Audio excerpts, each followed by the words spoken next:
दोस्तों यूपीएससी ने अपना सिविल सर्विस एग्जामिनेशन 2026 के लिए नोटिफिकेशन जारी कर दिया है और इस बार नोटिफिकेशन में एक इम्पॉर्टेंट पार्ट है जो आपको ध्यान करना है और वो पार्ट को डिस्क्राइब किया गया है पॉइंट 3 और उसके पैरा 5 में, जहाँ पे उन्होंने इम्पॉर्टेंट रिस्ट्रिक्शंस को डिफ़ाइन किया गया है।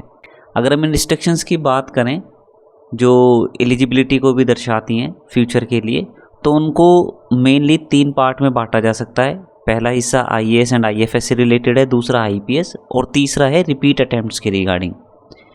अगर हम आईएएस एंड आईएफएस की बात करें तो उसमें ये दिखाया गया है कि अगर कोई कैंडिडेट पहले से आईएएस और आईएफएस चुना गया है और अभी भी सर्विस में है तो वो इस बार एग्ज़ाम में अपीयर नहीं हो सकता है। मीन्स अगर आप पहले से आईएएस आईएफएस हैं, चाहे आप किसी भी कैडर में हो, किसी भी स्टेट कैडर में हो, तो आप फिर से अटेम्प्ट नहीं कर सकते हैं। ऐसे भी केस हो सकते हैं कि अभी सीएससी 2026 का प्री लिखने के बाद आपको पता चलता है कि आप आईएएस या आईएफएस में आपका सिलेक्शन हो गया है, तो उस केस में आप सीएससी 2026 का मेन लिखने के लिए एलिजिबल नहीं रहेंगे।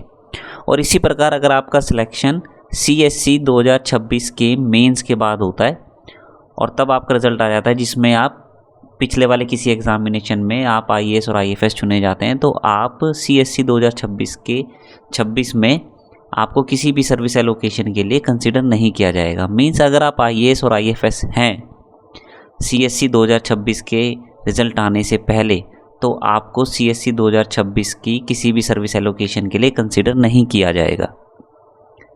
अब इसमें दूसरा पार्ट है जो एलिजिबिलिटी का या फ्यूचर रिस्ट्रिक्शंस का, वो कंसर्न करता है आईपीएस से, आईपीएस कैडर से। अगर आप पहले से आईपीएस हैं तो आप एग्ज़ाम तो लिख सकते हैं सीएससी 2026 का।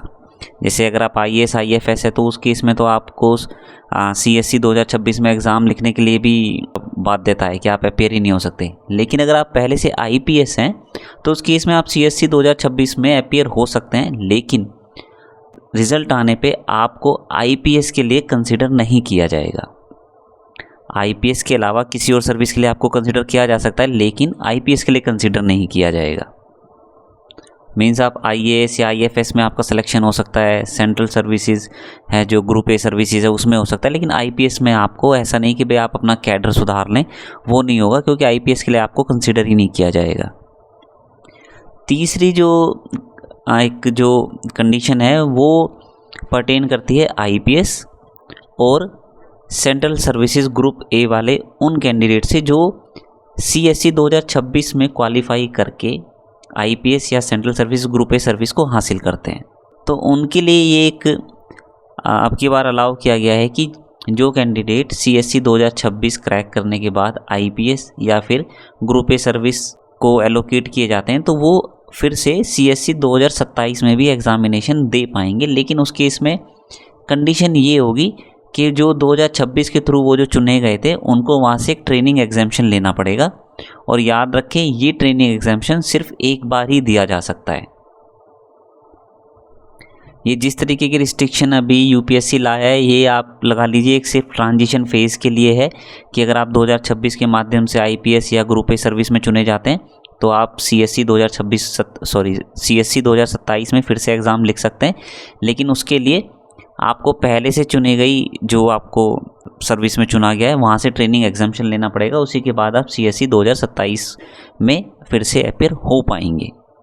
अब केस आता है कि आप सीएससी 2026 में तो चुने ही गए थे, आपने ट्रेनिंग एग्जाम्शन लेके 2027 वाला सीएससी भी क्रैक कर लिया, तो अब आपके पास ये ऑप्शन रहेगा कि आप सीएससी 2026 के बेसिस पे जो आपको सर्विस मिली या फिर सीएससी 2027 के बेस पे जो आपको सर्विस मिल रही है, आप उनमें से किसी भी सर्विस को सेलेक्ट कर सकते हैं। तो एक बार फिर से इन रिस्ट्रिक्शंस को हम रिपीट कर लेते हैं। अगर आप पहले से आईएएस या आईएफएस हैं तो आपके लिए कोई सेकंड चांस नहीं है, आप एग्ज़ाम में रीअपीयर नहीं हो सकते हैं। और अगर एग्ज़ाम देते देते आपका रिज़ल्ट आए और आप आईएएस आईएफएस बने हैं तो भी करंट एग्ज़ाम में फिर आपको सर्विस एलोकेशन के लिए कंसिडर नहीं किया जाएगा। आईपीएस के केस में जैसा कि हम बता चुके हैं कि अगर आप पहले से आईपीएस हैं तो आप इस बार अपीयर हो सकते हैं, लेकिन आपको आईपीएस कैडर के लिए नहीं चुना जाएगा। और तीसरा जो रिपीट एग्जामिनेशन की या फिर एक ट्रांजिशन के लिए आप रिस्ट्रिक्शन लगा लीजिए कि अगर आप 2026 में आईपीएस या ग्रुप ए सर्विस के लिए चुने जाते हैं तो आप फिर से सीएससी 2027 का एग्ज़ाम दे सकते हैं, प्रोवाइडेड आप सीएससी 2026 में जिस सर्विस में चुने गए हैं वहाँ से आप ट्रेनिंग एग्जामिनेशन ले आए। और अगर आप सीएससी 2026 में चुने जाने के बाद सीएससी 2027 में भी चुने जाते हैं तो आपके पास ऑप्शन है, आप दोनों में से किसी भी सर्विस को ले सकते हैं। तो good luck for the future और चूज़ योर ऑप्शन वाइजली।